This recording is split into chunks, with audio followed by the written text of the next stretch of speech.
미국 대선을 하루 정도 앞두고 있습니다. 이제 우리 시간으로 내일 밤이면 선거가 시작되는데요. 이 대선이 임박하면서 후보에 대한 지지율에 대한 그런 분석, 결과들이 많이 쏟아지고 있습니다. 여론조사 결과 다시 한번 체크를 해볼 텐데요. 몇몇 주에서는 두 후보 간의 격차가 매우 좁아진 것을 확인할 수 있었고, 반면에 격차가 좀 벌어진 것도 있었습니다. 전반적으로는 북부 지역에서 바이든 후보가 우세한 것으로 나타나고 있고요. 남부 지역에서는 치열한 접전이 펼쳐지는 것으로 확인되고 있습니다. 제일 먼저 코로나로 상당한 어려움을 겪고 있는 아리조나주부터 확인을 해볼까요? 이번 대선에서 선거인단 11명을 보유하고 있고, 이 바이든 후보가 48%로 나타나는 반면에 트럼프 후보가 46%의 지지율을 보이고 있습니다.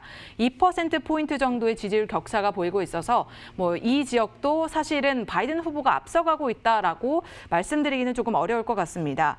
이번 대선에 관련해서 어떻게 투표를 할 것인지에 관련한 이 조사도 나왔는데요.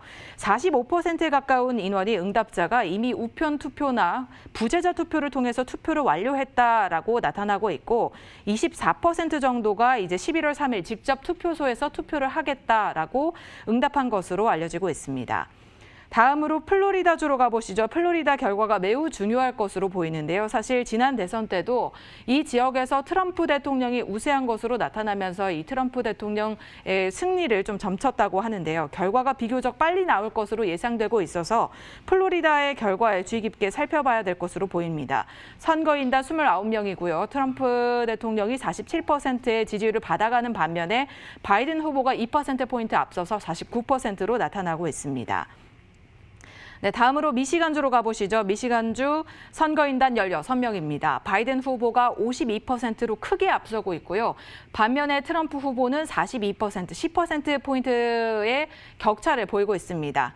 다음으로 이 펜실베니아로 가보시죠. 펜실베니아 역시나 상당히까지는 아니지만 어느 정도의 지지율 격차를 보이고 있습니다. 7%포인트 정도의 지지율 격차가 나타나고 있고요. 바이든 후보가 51%, 트럼프 후보가 44%의 지지율을 받아가고 있습니다. 다음으로 노스캐롤라이나입니다. 선거인단 15명이고요. 이곳에서는 치열한 접전이 펼쳐지는 것으로 나타나고 있죠. 단 1%포인트만의 지지율 격차가 나타나고 있습니다. 바이든 후보가 49%를 가져가는 반면에 트럼프 대통령이 48%의 지지율을 받아가고 있습니다. 마지막으로 위스콘신까지 확인을 해보시죠. 바이든 후보가 53%로 큰 지지율을 받아가고 있는 반면에 트럼프 대통령 10%포인트의 지지율 격차를 보이면서 43%의 지지율을 나타내고 있습니다. 네, 지금까지 바이든 후보와 트럼프 대통령의 지지율 여론조사 결과를 한번 살펴봤고요. 다음으로 미국 대선과 관련해서 어떤 또 이슈를 짚어봐야 될지 전채린 캐스터가 준비했습니다.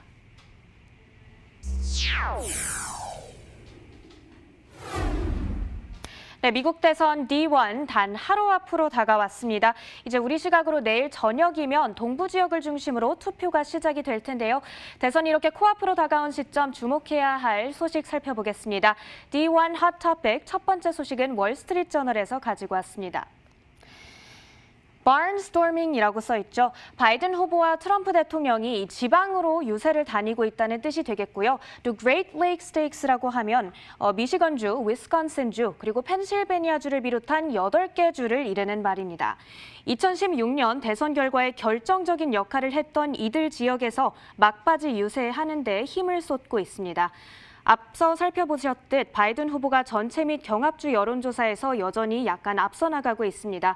그렇지만 지금 매우 부지런하게 캠페인 유세를 벌이고 있는 트럼프 대통령이 그 격차를 줄여 나가고 있습니다. 현재까지 8,600만 명의 유권자가 사전 투표를 마쳤습니다. 다음으로 로이터 통신의 보도 함께 보시죠. Red Mirage, Blue Mirage, 붉은 신기루, 푸른 신기루라는 뜻이 되겠는데요. 개표 초기 일시적으로 각 주별로 한 후보에 대한 선호도가 더 높게 나타날 수 있지만 여기에 속으면 안 된다는 보도입니다. 대선 당일인 내일이 되기 전부터 개표를 시작한 주들이 있는데요. 이 주들의 경우 아무래도 우편 투표의 특성상 민주당의 지지율이 높게 나타나기 때문에 초기에는 바이든 후보가 우위를 점할 수 있겠습니다. 또 반대로 11월 3일 대선 당일까지 개표를 시작하지 않는 주들에서는 트럼프 후보가 우세하게 나타날 수 있겠는데요. 점점 개표가 진행되면 진행될수록 이 붉은 혹은 파란 신기루가 사라질 거라는 이야기입니다. 그러면서 전문가들은 be patient, 침착히 기다려라 라고 말하고 있습니다. 네, 마지막으로 조금 자세한 여론조사 현황을 CNBC의 보도 통해서 살펴보도록 하겠습니다. NBC 월스트리트저널의 집계에 따르면 지금 국가 전체적으로 봤을 때 바이든 후보가 약 10%포인트 앞서 나가고 있다는 보도입니다.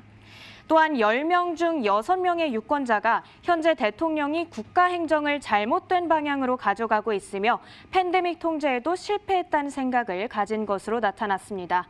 현재 지지율은 바이든 후보 52%, 트럼프 대통령 42%가 되겠고요. 2주 전보다 둘 간의 격차가 1%포인트 줄어들었습니다. 지금까지 D1 핫 토픽 살펴봤습니다.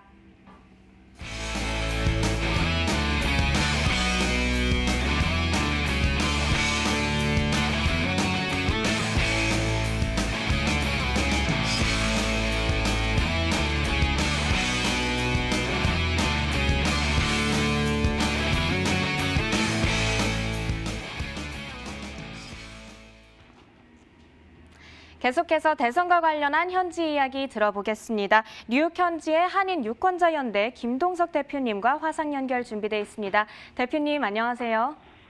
네, 안녕하십니까. 네, 지금 미국에서 코로나19가 계속해서 확산되고 있습니다. 아무래도 코로나19가 이렇게 부각이 되다 보면 트럼프 대통령에게 조금 불리하게 작용할 수 있지 않습니까? 지금 이것이 어떻게 작용할까요? 그렇죠. 지금 그 트럼프 쪽에서는 아주 좌불안석일 겁니다. 웬만하면은 선거판에 이 코로나 상황을 피해 가려라는 전략이었는데, 특별히 지금 코로나 확진 상황이 트럼프 지지층에 지금 아주 엄혹하게 심하게 퍼지고 있기 때문에 최근에 뭐 하루에 10만 명 정도 이제 확진자가 나오는 상황에서 선거를 맞이하게 됐으니까. 그런데 사실 당일날 투표하러 나오는 사람들에게 영향이 가게 되면은 트럼프 쪽한테는 굉장히 불리한 거죠.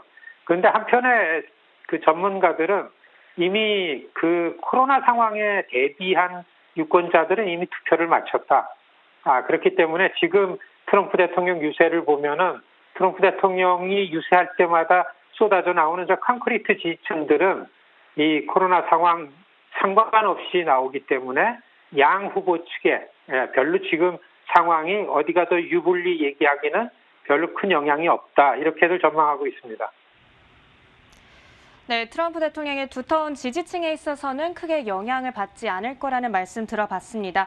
다음으로 지금 불안 요인이 참 많습니다. 우편 투표의 개표 기한을 연장하는 것을 지금 트럼프 대통령이 계속 막으려고 하고 있고, 또 그의 대선 불복 사태에 대해서도 상당히 불안감이 클 것 같습니다. 현지에서는 어떤가요?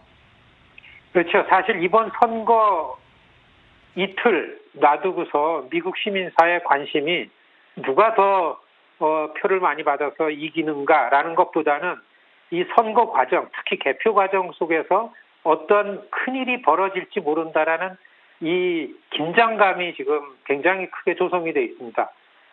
실제적으로 한 3, 4일 전서부터 경합주 곳곳에서 양쪽 지지자들이 충돌하는 사건이 굉장히 많이 터지고 있고, 아마 예상하기에는 이런 것 때문에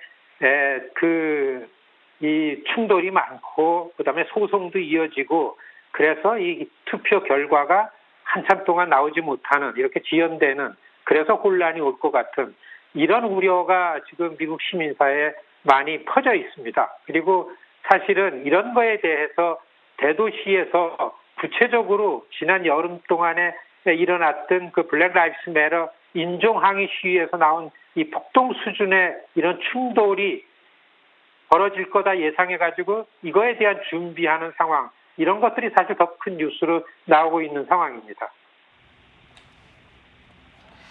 네, 지금 경찰이 대기할 정도로 이렇게 불안감이 큰 상황인 것 같은데 지금 굉장히 긴장감 있는 그런 상황이란 말씀까지 들어봤습니다. 그렇다면 이번 대선은 2016년 당시 대선과도 비교가 되고 있지만 2000년대 당시 대선과도 비교가 되고 있는 것 같습니다. 부시 대 고어 후보 간의 싸움, 그때 상황이 재현될 수 있다고 보시나요? 그때 이상으로 혼란이 올 거다. 이게 지금 우리가 맞닥뜨린 상황입니다. 그때는 플로리다 한 곳에서의 충돌이었었는데 지금은 그 드러나고 있는 경합주 6 내지 18개 주의 중요한 카운티에서는 그런 충돌이 있고 선거 결과가 나오지가 않을 가능성이 크고 그렇기 때문에 지금 양측 후보 측에서는 이거에 대한 대비를 어떻게 해야 되는가. 많은 미국의 오피니언 리더들은 누가 대통령이 되고 누가 선거에 이든 간에 이 미국의 지금 이런 상황이 벌어지는 것, 특히 트럼프를 보고 얼굴을 내민 백인 우월주의 인종범죄 집단들이 지금 너무 무장을 하고 거리를 활보하기 때문에 이거에 대한 공포감이 많은 거죠. 2000년 선거 때에 훨씬 큰 이런 충돌, 이런 소요, 이러한 그 혼돈이 우리 눈앞에 닥쳤다. 이게 지금 미국의 그 선거 직전의 상황입니다. 네, 이렇게 무장 세력까지 대비를 하고 있는 상황이라면 한인 사회에 어떤 피해가 야기되지는 않을까요? 지난 여름에 인종폭동 났을 때에 대도시에 사는 한인 사회의 피해가 적지 않았습니다. 자영업자들 큰 피해를 많이 봤죠. 지금 그때를 생각해서 대비해서 이 길거리 옆에 자영업을 하고 있는 모든 그 비즈니스가 한인뿐만 아니라 지금 유리창 위에 덮개 합판을 대느라고 바쁩니다. 굉장히 이 긴장 상황에 있는 거죠. 네, 알겠습니다. 지금 이렇게 긴장감 넘치는 상황이라는 거 알겠고요. 내일 저녁이 되면은 어떤 상황이 펼쳐질지 조금 알 수가 있겠습니다. 오늘 말씀은 여기까지만 나눠보도록 하겠습니다. 지금까지 한인유권자연대 김동석 대표님과 말씀 나눠봤습니다. 대표님, 오늘 말씀 고맙습니다. 고맙습니다. 네, 지금까지 US Election 2020였습니다.